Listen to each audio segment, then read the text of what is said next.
Olá, bom dia, boa tarde, boa noite. Bem-vindos a mais um episódio do nosso podcast Diálogos Harmônicos. Episódio número 10, chegamos a 10 episódios. Estamos aqui com o professor, compositor e guitarrista Alexandre Ferreira e o professor, maestro educador musical Rafael Caldas. Eu sou Daniel Moreira, se você não me conhece, sou compositor e pesquisador e, teoricamente, eu sou o âncora daqui, não porque eu seja o mais pesado, mas é porque essa palavra âncora eu nunca entendi em termos de podcast. Por que a pessoa é o âncora? Porque é ele que leva, na verdade devia ser o guia, o maestro, alguma coisa do tipo. Mas enfim, a galera usa o termo âncora. Você é o maestro, mas eu sou o doutor, então tem. Mas eu também sou. Somos médicos, é. Eu posso receitar coisas, né, Alexandre? A gente receita coisas. É Sei isso lá, aí. ouça 2 vezes por semana essa sonata aqui do Schoenberg. Enfim. Bom, nosso episódio de hoje vai ser sobre a harmonia do Tom Jobim. E é muito legal porque geralmente quando a gente se fala de harmonia funcional, o primeiro nome que vem à cabeça é Tom Jobim. Não é à toa que você pesquisa no Google, no YouTube, você vai encontrar vários vídeos de pessoas tocando músicas de Tom Jobim, pessoas analisando músicas de Tom Jobim e pessoas usando músicas de Tom Jobim para explicar algum conceito. Ah, vou explicar o que é empréstimo modal. Por exemplo, essa música do Tom Jobim tem isso aqui. Aí tem um exemplo lá no Tom Jobim. Se você jogar no Google, né, harmonia de Tom Jobim, você vai encontrar vários artigos em vários blogs diferentes, explicando músicas, analisando músicas. E você vai encontrar também artigos acadêmicos em várias revistas, no meio acadêmico, revistas acadêmicas, com várias análises, várias propostas de aplicação de ferramentas diferentes. O Almada tem um artigo que eu já citei aqui antes, que ele aplica o conceito da. Agora faltou o nome. Análise schenkeriana, que é uma análise de níveis na música de Tom Jobim. Ele está escrevendo um artigo agora que ele me mostrou, que ainda vai ser publicado, que é bem legal, sobre entropia na música de Tom Jobim. Ele tem questões de análise neo-riemanniana na música de Tom Jobim. Então, assim, o Tom Jobim, ele é de fato um dos grandes nomes quando o assunto é harmonia funcional. E a gente vai discutir no episódio de hoje um pouquinho sobre isso, né? Os porquês que as pessoas gostam tanto do Tom Jobim. O que tem de especial na música do Tom Jobim, né, para ele ter essa importância na harmonia? Então já vou começar esse papo aqui, essa conversa. Primeiro, antes de eu fazer a pergunta, não se esqueça de se inscrever no nosso canal e deixar o seu like aqui para você poder acompanhar os nossos próximos episódios no podcast Diálogos Harmônicos aqui no YouTube. E se você se você ouve o nosso podcast no seu tocador de podcast favorito, não se esqueça de seguir o podcast Diálogos Harmônicos, assim você vai ter certeza que você não vai perder nenhum episódio novo sempre que a gente lançar. Então, para começar de verdade, vou perguntar para o Alexandre. Alexandre, por que você acha que a harmonia de Tom Jobim ele é tão especial? Existe alguma coisa na música, na harmonia, que faz com que seja especial, ou é só porque ele foi o primeiro, é uma questão de ser pioneiro? O que você pensa sobre isso? Eu não. Primeiramente, bom dia, boa tarde, boa noite, né? Mas, olha, eu não acho que é porque ele foi o primeiro, né? Até porque essa coisa de pioneirismo, eu acho que o pioneirismo está muito mais com Johnny Alf, por exemplo, né? Talvez ali o grande pioneiro realmente da Bossa Nova, o João Gilberto da vida. Você tem algumas figuras que me parecem serem mais pioneiras. Mas, por outro lado, não sei, acho que o Tom Jobim sintetiza tudo que a gente encontra assim de sofisticação harmônica dentro da música popular brasileira, né? Ele me parece um grande explorador. Ele consegue assim, trazer um conhecimento harmônico, um conhecimento composicional muito denso de uma forma muito acessível nas músicas dele, né? Então é bem interessante que às vezes você escuta uma música do Tom Jobim e assim, é de uma escuta muito simples, muito fácil, assim, completamente tranquilo de entender, mas aí você às vezes vai para o campo harmônico para analisar e fala, cara, aqui tem muita coisa, né? Então, ao mesmo tempo que harmonicamente é tão denso, tão complexo, a escuta em si, a experiência, né, da escuta é algo completamente simples, né?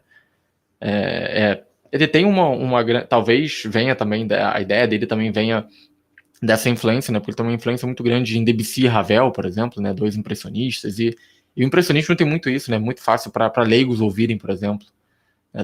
Debussy é muito fácil de qualquer um escutar. Você escuta e fala, nossa, mas é extremamente complexo, né? Então talvez tenha um pouco por aí. Não acho que seja o pioneirismo em si, né? Mas ele foi um grande explorador. As músicas dele, a cada música você encontra coisas novas para conseguir discutir, né? Para conseguir usar numa aula, por exemplo. Sim, sim, com certeza. Eu concordo. Acho que tem muita coisa legal. E são músicas que você falou essa questão da acessibilidade, né? São músicas assim. Se a novela do Manuel Carlos, a abertura é do Tom Jobim, né? Seja uma versão do próprio Tom Jobim, ou seja uma versão de alguém, uma versão mais moderna, um rap com Tom Jobim, enfim, sempre tentam dar uma roupagem, mas acaba ficando caracterizada, né? Essas novelas que se passam no Leblon e que tem o Zé Maia que pega todo mundo, E tem a tem a, Helena, a Helena. geralmente é a Sempre, Vera Fischer, né? Mas tem a Helena, tem que ter uma Helena. sim, sempre tem uma música do Tom Jobim ali na abertura, então, de fato, as pessoas conhecem muitas músicas do Tom Jobim. E isso, assim, até pessoas que nunca pararam para vou ouvir Tom Jobim, ou nem sabe quem é Tom Jobim, porque existem pessoas que assim, já ouvi falar, mas não gostam muito de música. Essas pessoas, se você cantarola, essas músicas que já foram abertura de novelas, vão conhecer. Então, de fato, tem um apelo aí das pessoas conhecerem a música do Tom Jobim muito facilmente, e por isso talvez seja esse motivo, né, das pessoas buscarem usar o Tom Jobim como referência para harmonia. E E não aí é eu, nem só um detalhe, que não é nem só aqui no Brasil, em termos de audiovisual, né? É muito comum você pegar um filme hollywoodiano e aí alguma cena que é bem de sofisticação, aquele bar e tal, e quando você pega, tá rolando um Tom Jobim de fundo, assim, tá rolando uma bossa nova, você fala, e caramba. Então não é Restaurante, só. restaurante caro é Tom Jobim o tempo todo. Versão bossa nova, versão instrumental, um monte de versão instrumental com grupos de jazz do mundo inteiro. Gente, o Jobim é tão incrível que ele chamou a atenção de um dos maiores produtores de música do mundo, que para mim foi o cara que inventou a ciência ganhar dinheiro com música. Inventou não vou dizer que ele inventou, porque já tinha gente com essa ciência antes dele. Mas eu acho que ele inventou o ganhar dinheiro no século XX com música, que é o Quincy Jones.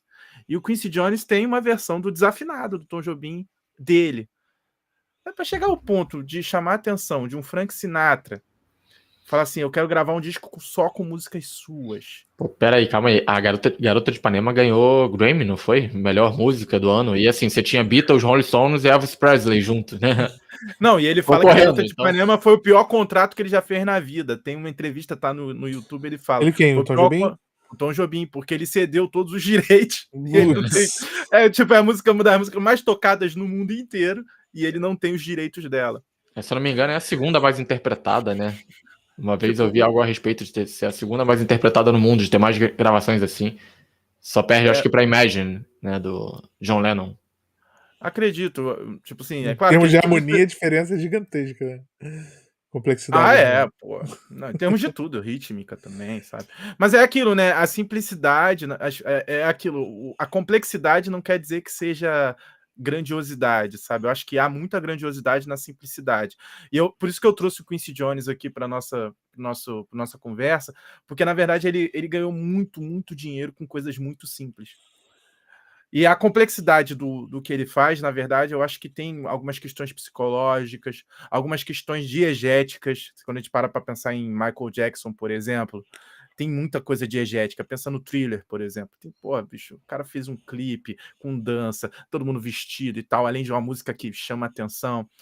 E é interessante, tem um documentário do Quincy Jones no Netflix, acho que vale a pena, depois aqui da live, assistir, para ver como ele lida com isso. E eu acho que o Jobim, ele tinha essa veia, sabe?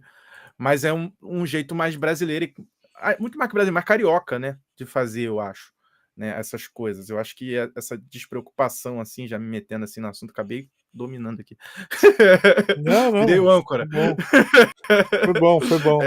Esse carioquismo dele, eu acho que cativou o mundo, sabe? E aí a gente vê assim gigantes da produção musical que pegam o Tom Jobim e usam do seu material, né? É isso que eu queria dizer. Sim. O Rafael trouxe essa questão da música tocada, né? A Garota de Ipanema tem uma versão recente da Anitta, que eu fui parar pra ouvir, né? Acho que é Girl from Rio, alguma coisa assim. Isso. E aí eu fui parar pra ouvir e, cara, eu vou te falar que porque eu vou falar vai ser bem polêmico. Eu achei genial, porque ela consegue variar a melodia. Você consegue reconhecer que a melodia é Garota de Ipanema, só que ela faz uma variação no final, a harmonia é interessante. Então é como se fosse assim, é como se fosse uma variação da Garota de Ipanema complexa em termos melódicos, não da letra, o que ela fala, isso é irrelevante. do ponto de vista musical.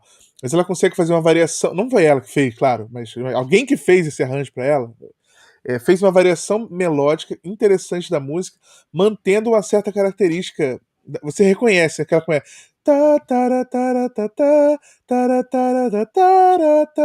Aí ela começa a mudar a melodia no final e você vê que é uma outra música. E assim, eu achei genial no sentido de que ela conseguiu levar uma música que é super complexa, harmonicamente, super complexa não, mas bem mais complexa do que as músicas da Anitta, né? Mas uma música que tem uma harmonia muito complexa para a linguagem dela, sem perder o toque de complexidade da harmonia, porque fica interessante, assim. Eu não é o tipo de música que eu vou parar para ouvir a música da Anitta, mas eu achei muito legal a proposta, e de fato, a Garota de Ipanema tem muitas versões, como o Rafael falou, tem versão instrumental, tem versão para orquestra, tem versão para piano solo, versão. Aí você vai mudando os estilos também. Tem samba, rock. E as pessoas vão brincando com Garota de Ipanema, mostrando que é uma música que ela é. Ela pode se dizer assim, que ela é fora do estilo que ela foi criada. Ela é uma música que permite você usar ela em qualquer estilo, de várias formas diferentes, você fazer arranjos diferentes e todos muito legais e divertidos de tocar e ouvir. Então é legal. Né? A Clabrit, ela colocou aqui que ela acha legal a discografia da Bossa Nova, né? Porque tem muita coisa para aprender e ela gostaria de saber como é que as músicas eram feitas. Né? De fato, eu acho que quando a gente para, e aí vou levar para essa pergunta, que eu já posso trazer para o Rafael, o Alexandre pode participar também, que é quando a gente vai estudar uma harmonia, teoricamente, vou analisar a música do Tom Jobim, Garota de Ipanema, vou entender como funciona. A análise ela serve para a gente entender como é que a harmonia se comporta, entender uma coisa que eu gosto de chamar de sintaxe harmônica, entender o que está sendo dito ali. Porque assim, não é que quando as pessoas falam, e nesse sentido, eu estou me enrolando aqui, que o meu pensamento está indo para vários lugares, que nesse sentido, quando a gente vai falar de análise, e aí utiliza os graus, é o que eu não gosto, né? Porque quando você analisa a partir de graus, ele fez primeiro, quinto, sub-5, quinto, sexto, terceiro, bemol 3, você não está dizendo nada, você está só descrevendo a música do ponto de vista harmônico em relação ao primeiro grau. Mas quando você fala, o sub-5 é o dominante, é subdominante, é resolvendo a tônica relativa, aí você começa a entender um pouquinho mais o caminho harmônico que a música está sendo feita. Por isso que eu sou muito mais funcional, do ponto de vista da harmonia funcional, do que gradual, harmonia por graus. E quando a gente vai analisar uma música, a harmonia de uma música, a gente está em busca de entender o que está acontecendo ali para vários motivos. Seja para você entender, por exemplo, se eu falar para você, olha, analisa essa música aqui que ela tem vários exemplos legais de minutos de passagem. Aí você vai analisar para você entender como utilizar diminutos de passagem. Né? Mas geralmente, quando as pessoas pegam a música do Tom Jobim, elas querem entender como é que funciona a harmonia, na esperança de talvez, quando for fazer uma música, fazer uma harmonização, alguma coisa do tipo, consigam fazer coisas tão interessantes quanto, ou talvez se isso não for possível, fazer algo minimamente interessante ao estilo Tom Jobim. Então a análise nesse sentido ela vai servir como um repositório criativo. Deixa eu ver como é que ele usa esses acordes, como é que ele vai usar essa progressão. E aí fica nesse sentido, é interessante. E eu queria que o Rafael pudesse discutir um pouquinho, falasse um pouquinho sobre essa relação, assim, de linguagem harmônica e estilo composicional. Porque às vezes a gente encontra a mesma sequência harmônica na música do Tom Jobim numa música, por exemplo, do Miles Davis, mas são estilos completamente diferentes. Então, e não é só a levada, né? Tem uma aura diferente. Parece que a maneira como o Tom Jobim faz um acorde é diferente da maneira que o Miles Davis faz o mesmo acorde.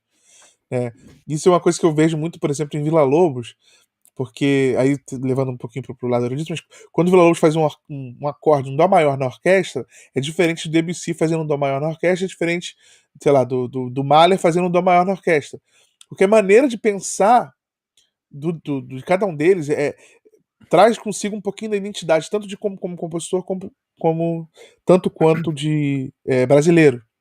Então, eu queria que você falasse um pouquinho sobre essa relação da harmonia do estilo brasileiro, Tom Jobim, em relação aos outros estilos que usam harmonia funcional também.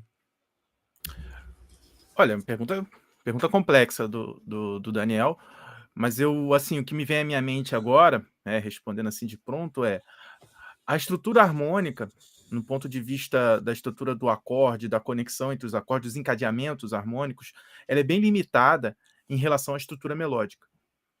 Ou seja, a estruturação melódica ela é muito mais ampla. E a técnica de estruturação melódica do Tom Jobim, você percebe que há uma técnica eficiente ali. Não é uma coisa. Não é santo que ele pega, gente. Sabe? O Guerra Peixe, que por um acaso. Eu queria mostrar um livro do Guerra Peixe aqui, que é importante. Esse aqui, ó. Famoso Warfish. É o Melos, né? Melos e Ah, harmonia sim. acústica. É uma técnica de melodia, de como criar melodias. Né? Sim. O Guerra Peixe provavelmente conheceu o Tom Jobim, ambos foram alunos do Kallreuter. Um detalhe, E é claro- desculpa interromper, mas é porque o Tom Jobim era meio fã do Guerra Peixe. Estudava Sim. Guerra Peixe, estudava as obras do Radamés Inátali, por exemplo, né? Vila Lobos também. Por isso que eu tô dizendo, esses caras eles se comunicavam e nenhum deles acreditava que, ó, tudo bem, o Tom Jobim poderia acreditar que pegava santo, mas não que o santo faria ele compor melhor.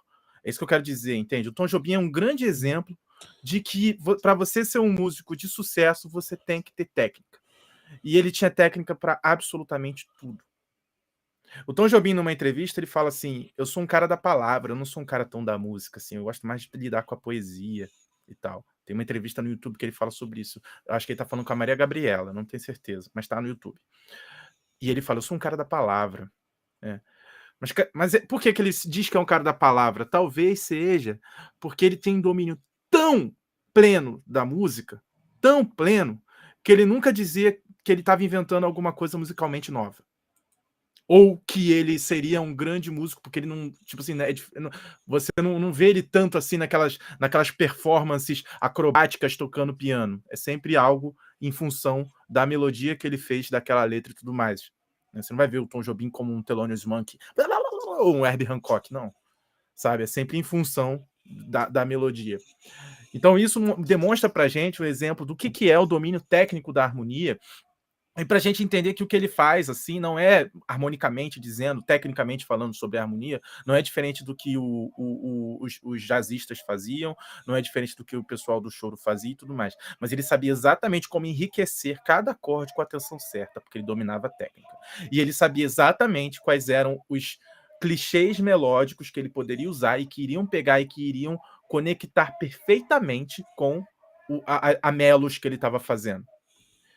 E isso, minha gente, isso é ciência pra caramba. Muita ciência. Tanto é que não é difícil você encontrar vídeos no YouTube de caras falando: olha, se você ficar repetindo o segundo grau na sua melodia, e depois pro primeiro, acho que o Daniel me mandou um vídeo desse esses dias. Acho que foi o Daniel que mandou, não tenho certeza não. Se você ficar repetindo segundo, depois primeiro grau, melodicamente falando mesmo, ficar do, ré, você vai vender muito mais. Ou seja, é uma se funciona, se não funciona, se vende, se não vende, se fica mais chiclete ou menos chiclete, eu não tenho certeza. Mas tem ciência ali. O Alexandre mandou para eu fazer uma live do Maestria 21, uma ciência de como fazer o seu filme, a sua trilha sonora soar como filmes de Hollywood, usando apenas tríades. E ali sim tinha um estudo acadêmico que ele me mandou. Muita ciência ali acontecendo. Então eu acho que o domínio científico da harmonia que o Tom Jobim tinha, a partir da sua base educativa, porque ele estudou com os melhores, sabe? O que tinha de melhor no Brasil ele estudou. E quando ele foi para os Estados Unidos, ele deve ter tido muito contato com o produtor que simplesmente, ao falar, ele devia ser muito sábio, ao falar qualquer palavra para ele já pegava com uma grande facilidade e já fazia uma música que iria dar certo. E, gente, uma habilidade que o Jobim tinha, que pouca gente tem, fazer duas versões iguais da música, tão geniais poeticamente. Ele fazia, normalmente, você vai pegar o livro do Tom Jobim, tem uma versão em português e outra em inglês, poeticamente perfeitas, feita por ele. Isso é incrível. Você pegar o Wave, o que acontece com o Wave na versão em inglês é uma história um pouco diferente do que acontece em português. Certo? No entanto, cativa tanto brasileiros quanto norte-americanos do mesmo jeito. Mas me falaram uma vez, desculpa interromper, Rafa, me falaram uma vez que ele foi lá para os Estados Unidos um pouco por isso, né? Porque ele teve contato com uma tradução assim, na música dele que ele achou uma coisa horrorosa, ele achou assim, era inadmissível. Então ele foi meio que lá para, não, peraí, calma, isso é para fazer e eu vou fazer, né? Porque assim não dá para ficar, vocês não podem deixar minha música assim. Provavelmente. É né? Tipo, falando de tradução, sempre que vem a tradução ruim, eu lembro da Baby, não, que era da Barbie Girl, tem a música Barbie Girl em inglês, e a música é o quê? Ela fala o seguinte: contra as mulheres patricinhas que se acham que são Barbie e que são isso e aquilo. Aí a Kelly Key fez uma versão que é uma ode às mulheres Barbie.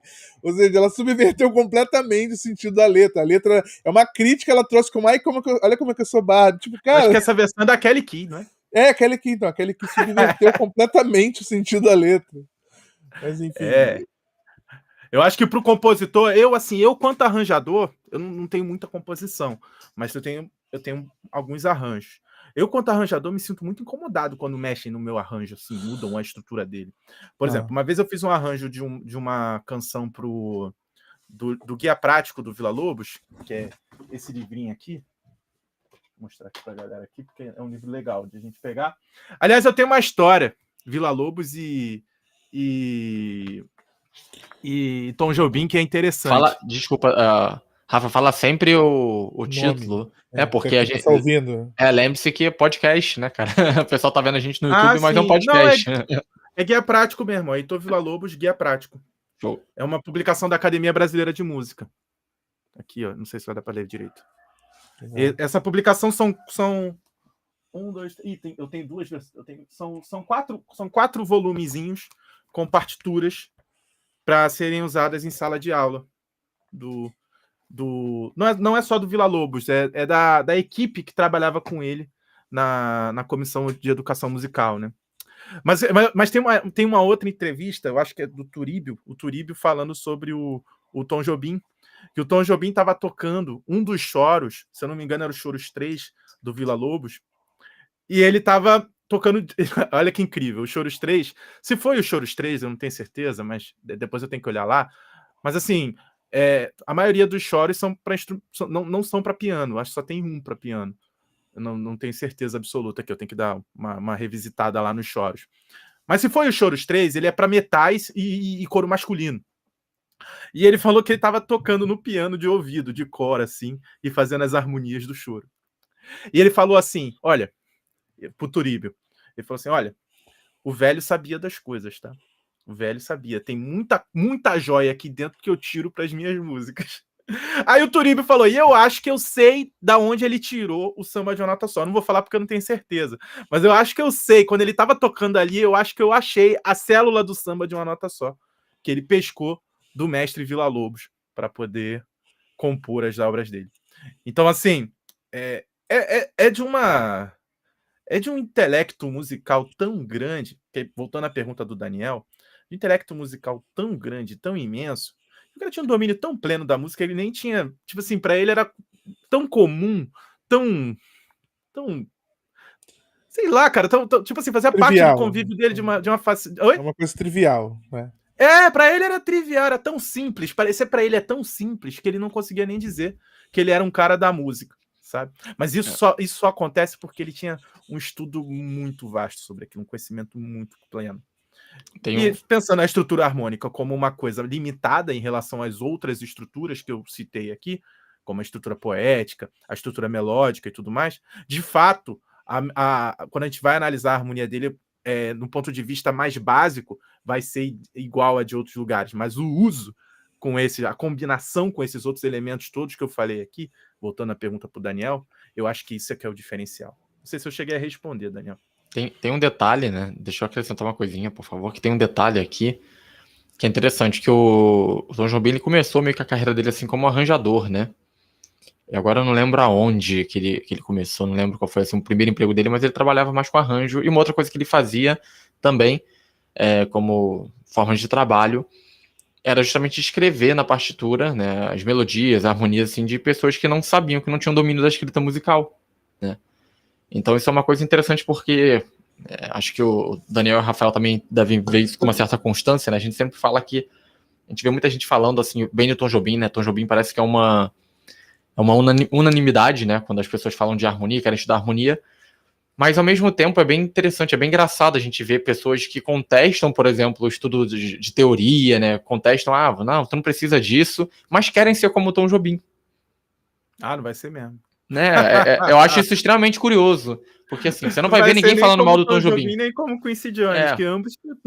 O Tom Jobim é o maior expoente, né, desse tipo de música, né, mais sofisticada harmonicamente aqui no Brasil, mas ao mesmo tempo há essa coisa de, não, mas né, outro dia a gente viu uma discussão pessoal querendo defender que você não precisa realmente de partitura, que partitura é um capricho para harmonia. Você pensa, nossa, ok, né? Jobim, né? Fala isso pro Tom Jobim, exatamente, né? Não, fala isso pra qualquer lugar profissional que faça música assim pra vender mesmo. Eu tô falando de música pra vender, não tô falando de música. Se você for num estúdio qualquer, sabe, onde o pessoal tá trabalhando sério, são só os melhores músicos, sabe? Eu recomendo muito pra quem tem esse tipo de pensamento assistir o documentário do Quincy Jones no Netflix. Pra você ver em qual momento ele não usa. Porque de Michael Jackson ao rapper, ele vai estar com uma partiturazinha com o piano do lado, produzindo rap. Todas essas áreas de indústria, assim, aparece isso. Se você pegar pra ver como aquela... tem um filmezinho que mostra como foi feita aquele da Mary Poppins, por exemplo, né? Uhum.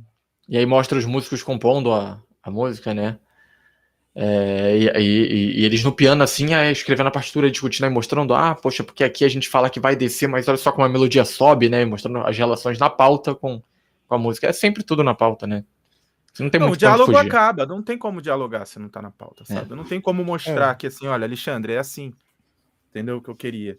Vai ficar uma coisa super etérea, tipo, não tem como. Em ambiente profissional, quando vai se tratar de ciência, quando a gente tá botando muita grana em jogo, é até arriscado.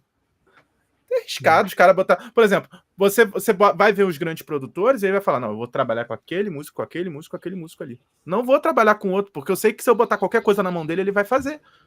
Eu não vou perder grana pra quem não sabe tocar, pra quem não sabe. Eu tô dizendo não sabe tocar mesmo, porque se o cara não lê e não toca, ele não sabe tocar. Entendeu? Ele tem uma limitação ali tão grande que impede ele de entrar em qualquer ambiente profissional de trabalho. Tem que deixar claro, o ambiente profissional que a gente tá falando não é necessariamente, por exemplo, tocar no bar da esquina. Aí o cara consegue tocar, é um ambiente profissional que vai ganhar mais, provavelmente. Ou não, depende. Mas é um ambiente entendido como um músico profissional, porque para tocar num bar, você pode ter aprendido a tocar um pouquinho e se o bar te contratar, você vai lá e toca. Você não precisa ser um exímio musicista para chegar lá e tocar, né? Não tem essa exigência. Mas para determinados trabalhos você vai precisar fazer uma gravação. Você vai fazer uma gravação e você não domina o pulso, você não consegue tocar com metrônomo, não sabe ler partitura, dificilmente vão te contratar para isso, porque são expertises básicas que você precisa ter para que a gravação seja decente, né? Mas sobre isso que o Alexandre falou, que eu acho interessante, realmente, né, as pessoas, existe um mito, é o famoso mito do compositor, de que não, ele fez a Garota de Ipanema porque tinha uma menina que ele gostava e morava em Ipanema, e ele olhava para ela e se inspirou nela, e o amor fez ele fazer a música. Ou então, não, ele fez aquilo ali porque ele tava olhando ele tava bêbado nesse dia e ficou, vou fazer essa música. Não, tipo, cara, tem muito cerebral. E pode ser que ele fale assim, vou fazer uma música pra essa menina. Só que entre ter a ideia de fazer a música pra menina, ou seja, esse impulso inicial para fazer a música, até a realização dela, tem muita coisa técnica que vai ser envolvida ali, muita coisa técnica mesmo. Até porque se a gente falar que é o amor que movia por uma mulher e tudo mais, passa a ser complicado, porque ele tem 500 músicas com nome de mulher diferente, né? Ângela, Luísa. Então, assim, nossa, vai amar, né? E foi casado, né? Eu acho que teve 2 esposas, e eu acho que o nome de nenhuma delas era o nome dessas, então passa a complicar, né? Eu acho que tem assim, tem o estímulo, né? Tipo, você conhece uma Ângela, você se cativa pela Ângela e fala, vou fazer uma música pra Ângela. Mas aí depois que veio o estímulo, que veio a iniciativa, vem a técnica. Exatamente. Tipo, Luísa, gente, Luísa, não é possível que tenha havido. É muita técnica, Luísa. Mas Luísa é a filha dele, né? Luísa é a filha dele.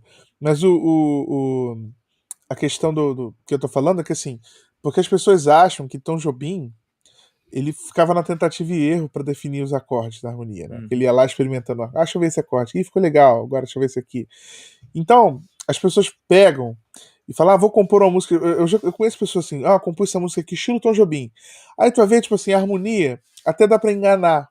Fala assim, é uma harmonia, assim, que daria até pra colocar no Tom Jobim faz muito esse tipo de coisa. São os clichês da música Tom Jobim.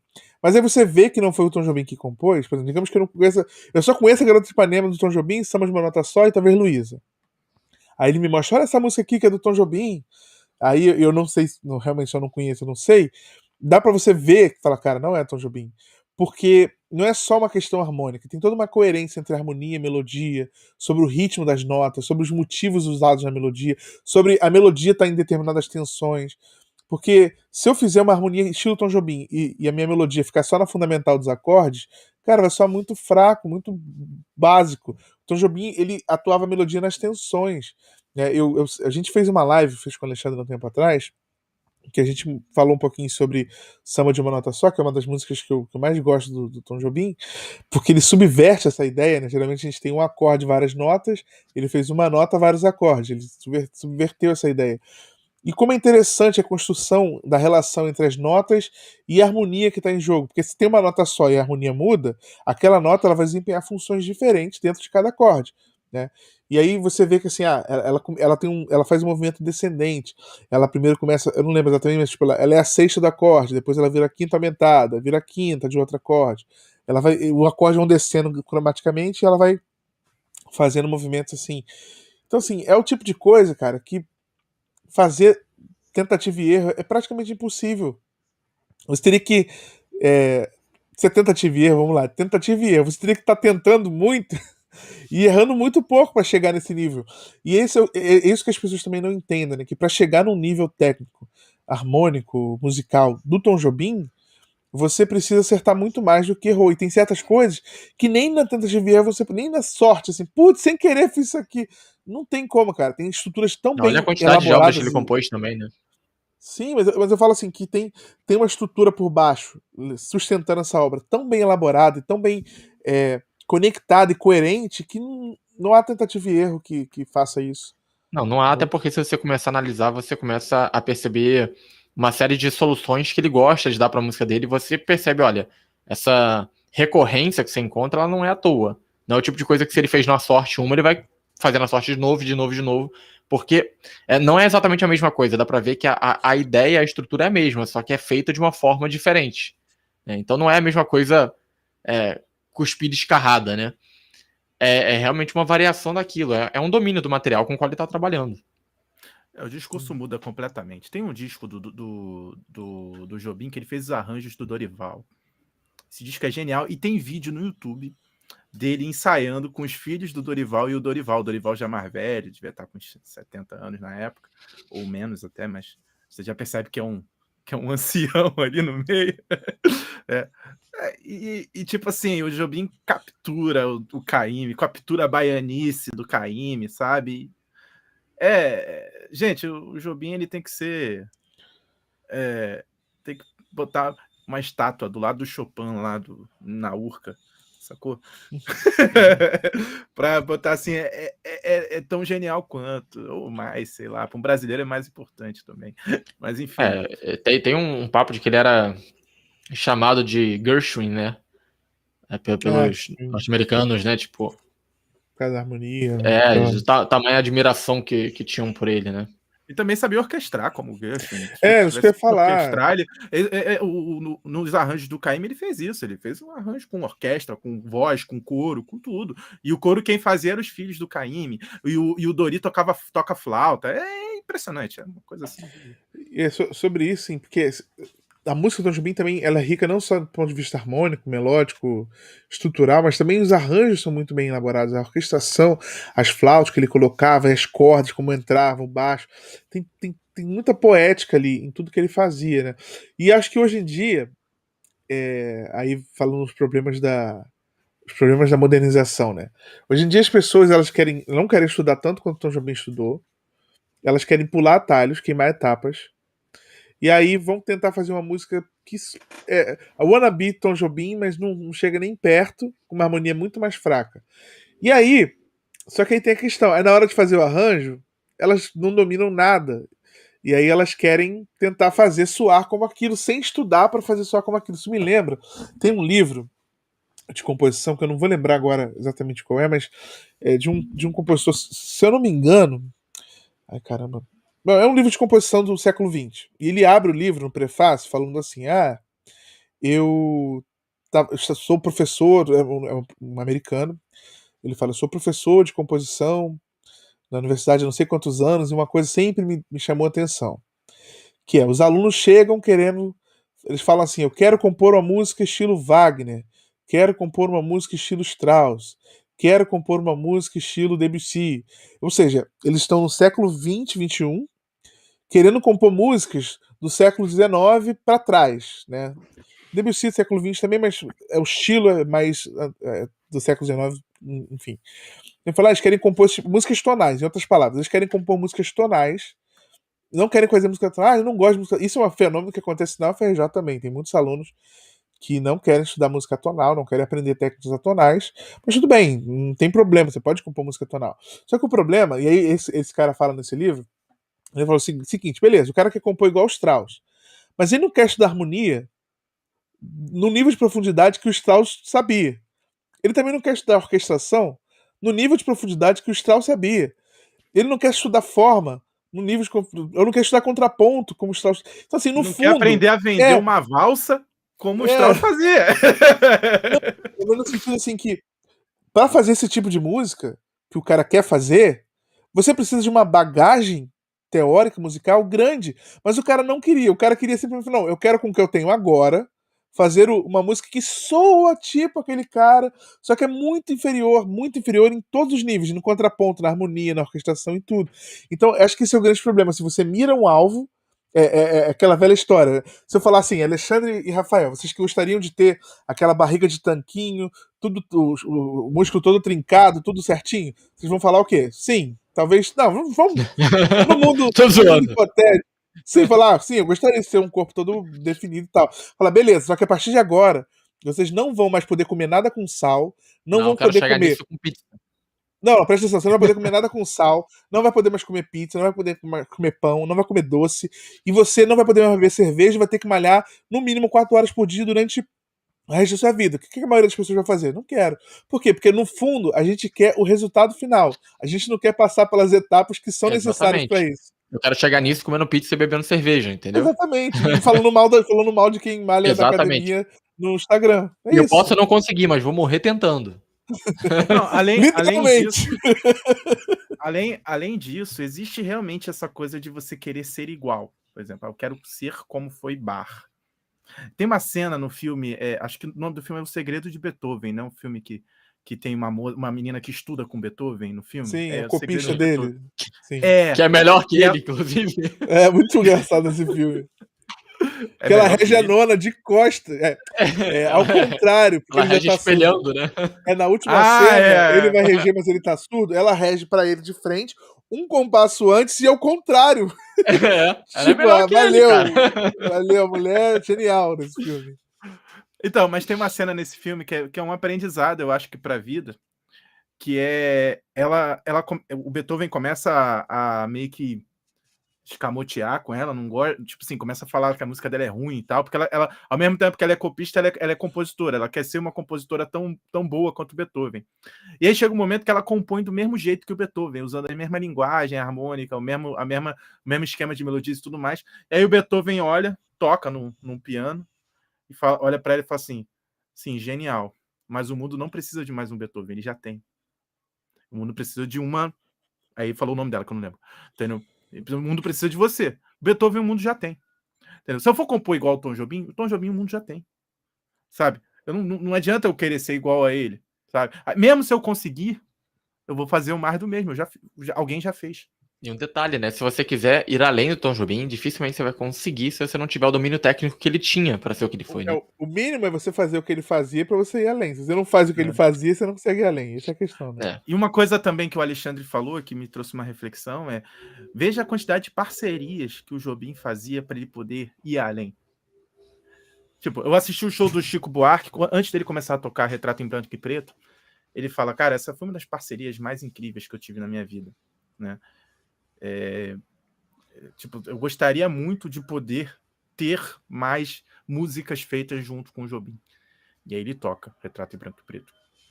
E aí você tem o Newton Mendonça, que é o do Samba de uma Nota Só, com o que o Daniel falou.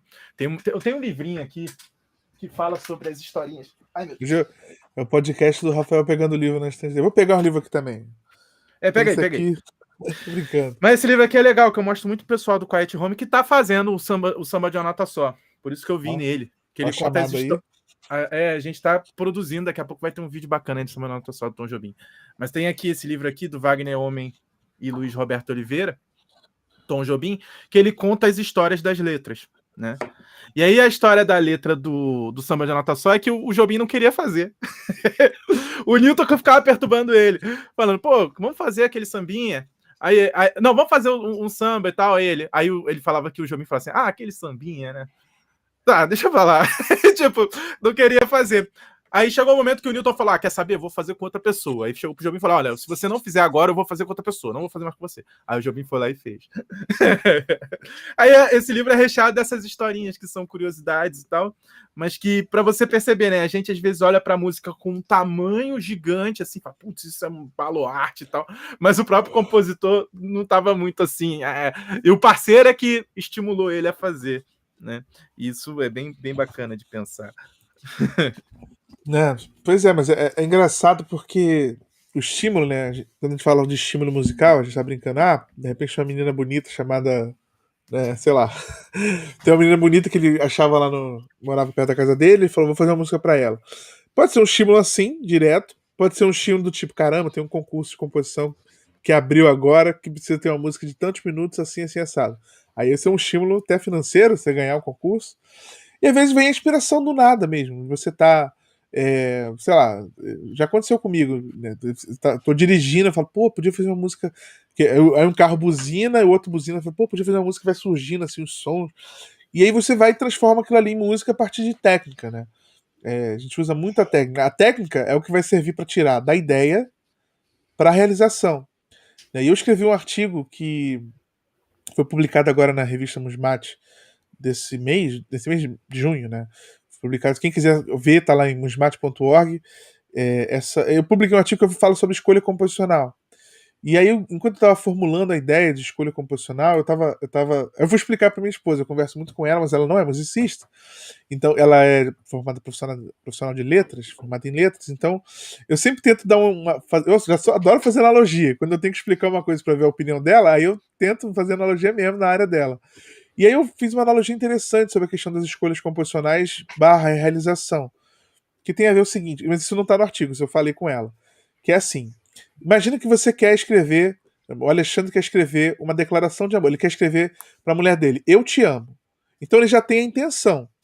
Ele pode ser tão óbvio quanto chegar a escrever, eu te amo, e tipo assim, criatividade zero, ele só escreveu exatamente o que ele queria, ou ele pode ficar um tempo e pensar e fazer uma declaração que, no fundo, o resumo daquela declaração é eu te amo, só que vai estar usando várias palavras, vão ter rimas, vão ter uma estrutura interessante. E como é que ele vai chegar nisso? É a partir da técnica, ele vai se debruçar em cima dessa ideia que é, quero expressar isso. E a técnica vai ajudar o Alexandre a tirar essa ideia inicial e transformar num poema, no caso, né, pegando essa analogia, num poema de 10, 20, 30 versos. Entendeu? Porque o que seria uma frase de eu te amo vira um poema de 10, 30 versos. Então, assim, é isso que é a técnica. Só que no caso, se o Alexandre for fazer isso, o Alexandre não é poeta, então a técnica dele seria tentativa e erro. Mas o Alexandre não está tentando ser um poeta. Trazendo isso para a realidade da música, se eu falo, Alexandre, eu preciso que você componha uma música para mim que remeta à chuva, porque eu vou fazer uma peça de teatro e a peça de teatro a peça inteira se passa na chuva. O Alexandre vai pegar essa ideia, essa informação, e vai transformar isso. Se a peça de teatro dura 1 hora, vai transformar isso numa música de 1 hora para ser trilha sonora daquela peça e baseado nessa coisa. Então, assim, ele não pode ficar na tentativa e erro e falar, deixa eu ver. Assim como eu já assisti, gente, sem sair muito do assunto, eu já assisti uma palestra de composição em que o cara ia falar sobre como ele compunha as músicas dele. E aí ele falou assim, olha, esse acorde aqui era o acorde inicial da música, ele tocava, era para violão. Ele tocava o acorde e falava assim, esse acorde aqui eu escolhi porque para mim ele me lembra a Amazônia. Eu fiquei ouvindo assim, cara, mas como assim isso lembra a Amazônia? Porque é muito subjetivo, assim, não que precisa ser objetivo. Mas imagina como tá a música assim, por que você escolheu esse acorde? Cara, porque esse acorde pra mim me lembra aquela morena. E esse outro acorde, pô, essa aqui me lembra aquela loirinha. Tipo assim, cara, no final o cara é um pervertido, né? A música dele a grande verdade. A grande verdade. Amazônica. A grande verdade, isso me lembra esse período, né, de disciplina de laboratório de composição no conservatório. E E por que eu tô dizendo isso? Porque, assim, eu passei algumas ferramentas composicionais e minha ideia era que as pessoas que não têm contato com composição utilizassem alguma coisa só para conhecer um pouco do universo da composição musical. E deu para ver claramente algumas pessoas tentando roubar, né, no processo. E de repente achando que eu não iria perceber, mas que é tão óbvio para mim quanto essa explicação da Amazônia, que é o quê? A pessoa fez qualquer coisa, quando eu digo qualquer coisa não, tipo, ela tentou, ouviu, esse acorde aqui é legal. E no final, quando ela precisou dar uma explicação, ela simplesmente falou qualquer coisa. Não, esse acorde aqui não lembra Amazônia. Eu duvido que quando eu tava compondo, ele foi procurando um acorde e falou, nossa, esse acorde aqui é muito Amazônia. Duvido. Olha essa folha aqui, eu duvido, novamente, duvido.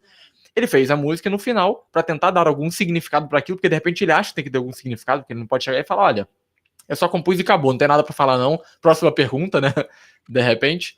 Mas mesma coisa com os alunos, porque é aquilo, tipo, você passa como ferramenta a teoria dos contornos, mostra como articular algumas ideias. A pessoa vai fazer uma melodia qualquer e sai colocando o número embaixo, tu olha e fala, cara, você não fez a parte da teoria dos contornos. Você simplesmente não fez. Exatamente. E analisou mal ainda. Mas é tipo isso aí, eu te passar para os alunos, olha, você não usou a ferramenta que eu passei. Você acha que usar a ferramenta é só você colocar o número embaixo, não é, né?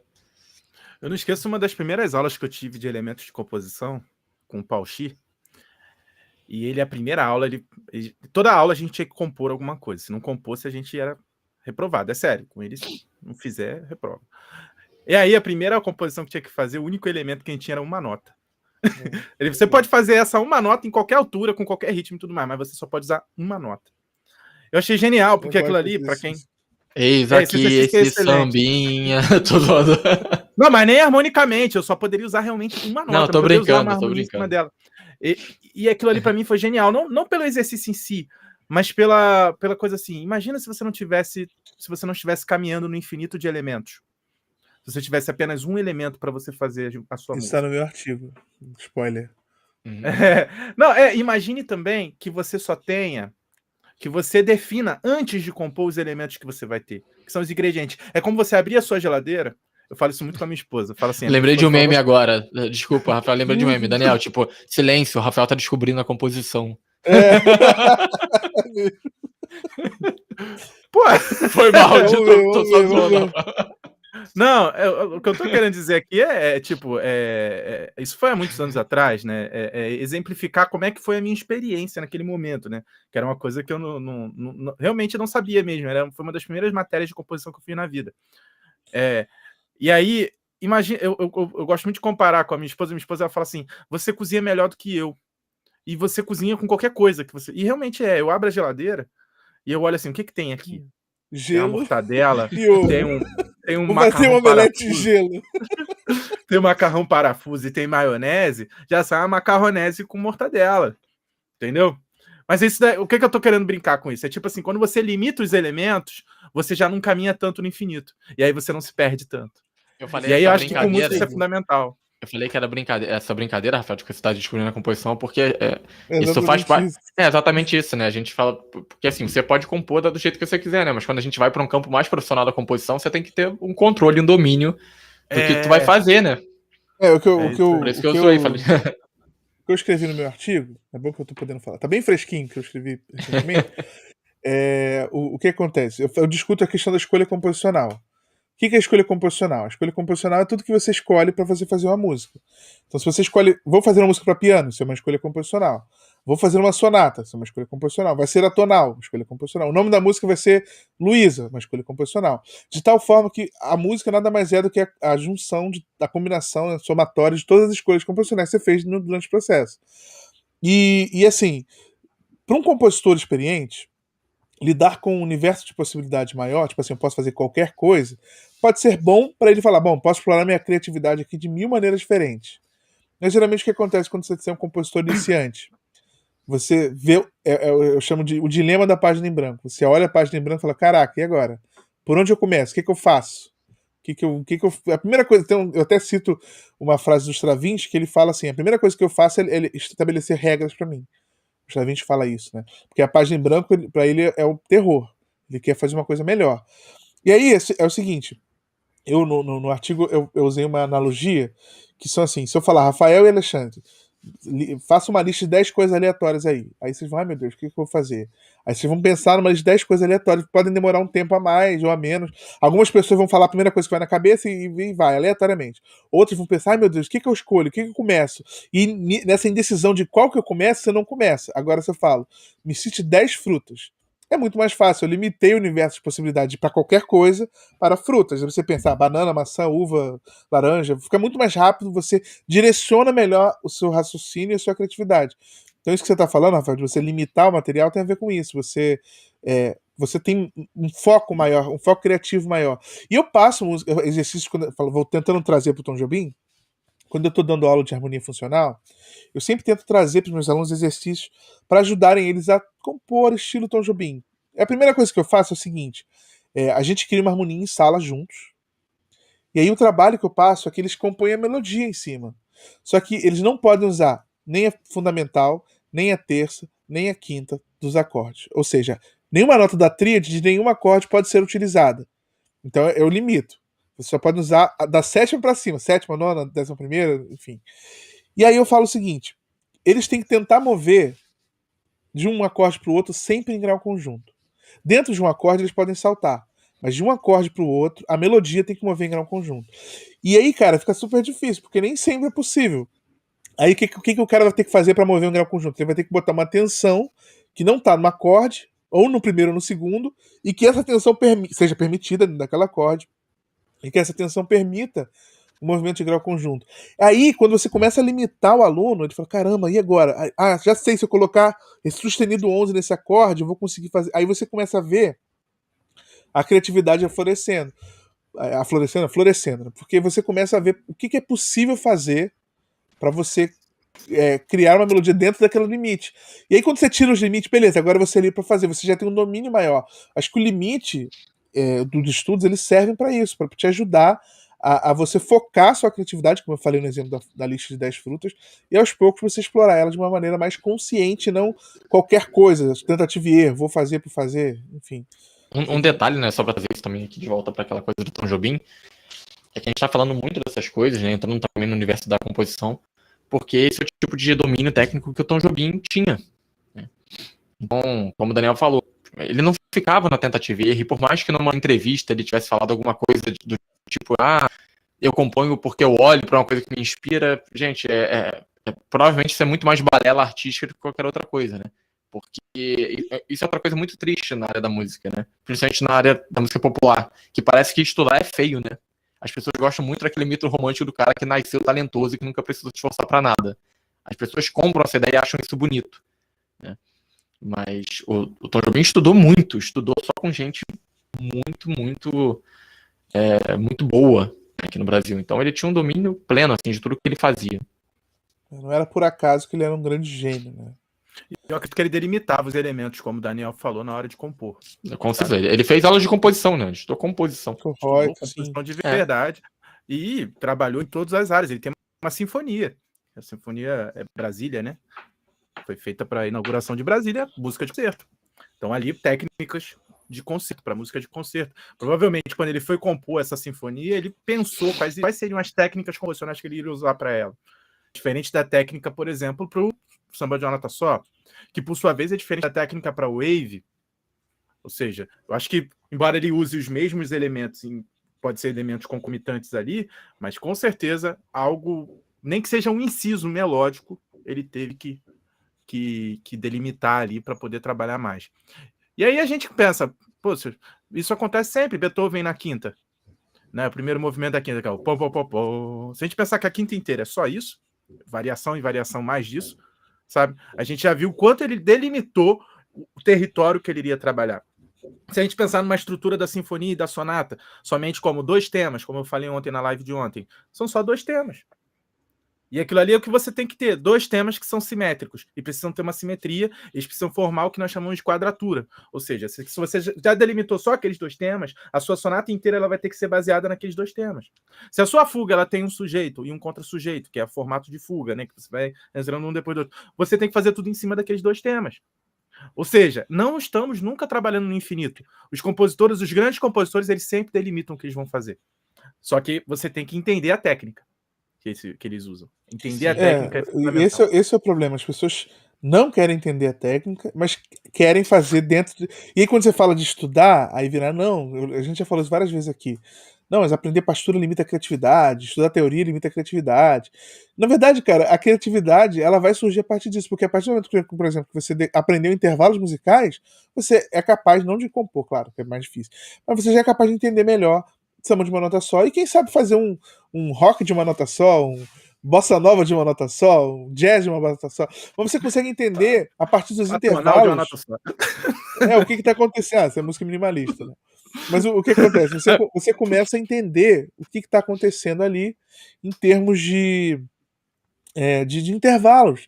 Então, assim, no fundo, estudar vai te dar, na verdade, vai te permitir ser criativo em vários lugares, em várias situações, não apenas naquelas em que você vai depender da inspiração, de olhar para a lua, de olhar para o céu, de olhar para o mar, enfim. Você vai conseguir ser inspirado, inclusive, nos intervalos. Vou pegar o número de telefone da menina que eu gosto e vou fazer uma música que o número, cada número é um intervalo. Então, sei lá, se o telefone dela é 9 e 8, eu vou começar com 9, uma quinta aumentada, uma sexta menor. Não, sexta maior. Pensando na teoria dos conjuntos, né? Aí você começa a No intervalo trabalhar de nona. no telefone, isso. Aí eu posso fazer um salto de 9 semitons, depois de 8 semitons, aí o telefone dele é 9, 8, 7, 1. 9 semitons, 8 semitons, 7 semitons. Aí eu começo a criar uma música a partir do número de telefone. E isso é uma criatividade que você só é possível explorar porque você conhece os números e você conhece os intervalos. Se você não conhecesse isso, você... vou fazer uma música pra menina, o que eu vou fazer? Esse acorde tem a cara dela. Aí você mostra pra ela e fala, esse acorde tem a cara dela. Ela acha o acorde tenso, ela vai achar que você acha ela feia. Entendeu? É aquela pergunta de sempre, né? O que é a arte? Se não a transformação dos elementos que a gente tem. A arte é... O artista, quando ele vai fazer, por exemplo, uma escultura, ele pega uma pedra e a partir daquele elemento e da forma que ele deseja dar àquela pedra, ele esculpe, né? O pintor, quando ele tem uma tela, uma parede, um teto, seja lá o que for, ele vai ter aquele espaço ali delimitado. Se o músico não tem noção do tamanho do som, da distância entre os sons, do tamanho da sua melodia, da estrutura do que você vai fazer, você está caminhando numa coisa muito efêmera, sem nada. E aí você não tem nem condição de transformar. Para você conseguir transformar aquela coisa, você tem que ter noção de qual é a forma que ela tem, né? E a forma melódica, e a maneira que a gente dá forma à música, na maioria das vezes, é estruturando ela no papel. Colocando ela ali no papel, na partitura, para que a gente consiga ver. Você pode usar outros elementos, que não a partitura? Pode, mas esses elementos precisam também ter sentido musical. Eles precisam remeter à estrutura. Não estou falando de botar a letra e a partir da letra colocar, porque ali você está entrando no sentido poético, entende? Mas você, no final das contas, você vai usar outros elementos que em algum momento vão chegar na partitura, porque a partitura, na verdade, é o reflexo do uso de diversos elementos durante centenas de anos, né? E que alguém chegou ali naquilo ali porque é mais eficiente, todo mundo usa, claro, né? Mas no final das contas, você vai perceber que todos os elementos que você usou para substituir ela, em algum momento, eles vão convergir. Eles vão se mostrar menos eficientes em algum sentido, né? Claro que alguns elementos, eles são mais, por serem mais rudimentares, eles trazem um significado mais rápido, né? mais imediato, mas ele não consegue contemplar a plenitude. Então chega um momento que você vai pensar na partitura. Então, se você quer compor como Tom Jobim, não tem jeito. Para alcançar essa plenitude, ele mesmo usava, né? Com certeza. Bom, pessoal, acho que foi uma conversa bastante frutífera, né? Tivemos bastante coisas relacionadas. Fomos para a composição, para a técnica, partitura, Tom Jobim, harmonia. Tem muito material de antropologia aqui, gênero. Tem muito material. Eu vejo esses podcasts, eu fico pensando essas vezes, né? Porque parece que é só uma conversa despretensiosa que a gente está tendo sobre as coisas. Mas, assim, nós somos músicos, temos experiência, somos professores, então a gente acaba explicando um conceito, falando de uma coisa que é super complexa, só que de uma forma descontraída, né? E a gente... Eu acredito que se eu fosse estudante, estivesse aprendendo, eu iria aprender muito com esses podcasts e ainda me divertir, porque a gente zoa pra caramba, fala muita besteira aí. Rafael descobrindo a composição musical hoje. Ponto máximo. Gente, eu descobri que se você pegar uma nota e botar uma outra nota acima dela, depois uma outra nota, você forma uma estrutura vertical. Aí, calma aí, que muito tá descobrindo louco. Um acorde. Cara, isso é se eu pegar a mortadela, a maionese e o macarrão, eu componho igual Tom Jobim. Olha É, aí. maionese e mortadela. Não, essa macarronese de mortadela foi outro ponto alto aí do Rafael. Me deu até um certo enjoo, fiquei imaginando, meu Deus, que coisa pesada. Eu Maionese, fiz macarrão ontem, e deu certo, mortadela. rapaz. Não tô Deu falando que certo. dá certo, cara. Se você botar pedra com sal, vai dar certo. Agora, se vai estar gostoso, é outra história, né? Com certeza, enfim. dar certo é uma coisa muito questionável, né? Depois Pois eu vou é. mandar a minha macarronese com mortadela pra vocês verem. Se vai estar ruim mesmo. Não sei se eu vou querer, não. Bom, de qualquer forma, agradeço então ao Rafael e ao Alexandre por terem dado esses depoimentos. Essa conversa foi bem legal. Espero que vocês tenham gostado de assistir. Aqui não se esqueça de se inscrever no nosso canal, seguir o podcast Diálogos Harmônicos na sua plataforma de podcast favoritos. Nos encontramos daqui a 15 dias, na outra sexta-feira, às 11 horas da manhã, para mais um episódio do nosso podcast Diálogos Harmônicos. Valeu, pessoal!